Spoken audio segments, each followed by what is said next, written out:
এখন সন্ধেবেলায় আমরা বেরোচ্ছি, 8:30 বাজে, শিয়ালদা যাচ্ছি।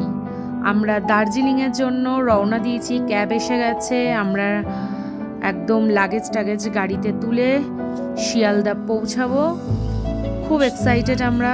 দার্জিলিং আমরা কোনোদিনই এত বছর ঘুরিনি, এত জায়গায় ঘুরেছি কিন্তু দার্জিলিং কোনোদিন ঘুরিনি।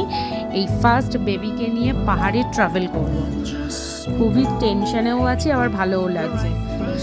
দার্জিলিং মেলটা এবার ঢুকছে, আমাদের ট্রেন এসে গেছে। এবার আমরা ট্রেনে উঠবো। ট্রেনে উঠে বসে পড়েছি আমরা সিটে।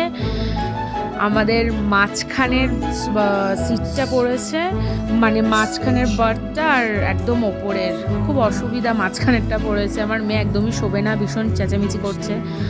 পরের দিন সকালবেলা উঠে আমি একটু কফি নিয়ে নিয়েছি। পিঠের শিরটা এত ব্যথা করছে যে ঠিক করে শুতে পারিনি। বাইরের ভিউটা দেখো কি সুন্দর। আমরা শিলিগুড়ি পৌঁছে গেছি।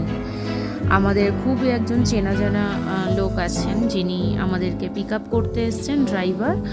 তো আমরা শেয়ারে যাইনি, আমরা পার্সোনাল কারেই গেছিলাম। আমরা প্রাইভেট গাড়ি বুক করেছিলাম, কারণ বেবি নিয়ে শেয়ারে যাওয়া খুব মুশকিল। তো এইখানে সব পার্কিং লটে সমস্ত গাড়িগুলো রয়েছে। এখানে অন্যান্য জায়গায় যাওয়ারও গাড়ি রয়েছে। এই লাগেজটা রেখে আমাদের গাড়ির লোকজন আসছে। আমরা একটুখানি ফটো তুলে নিলাম। বাই।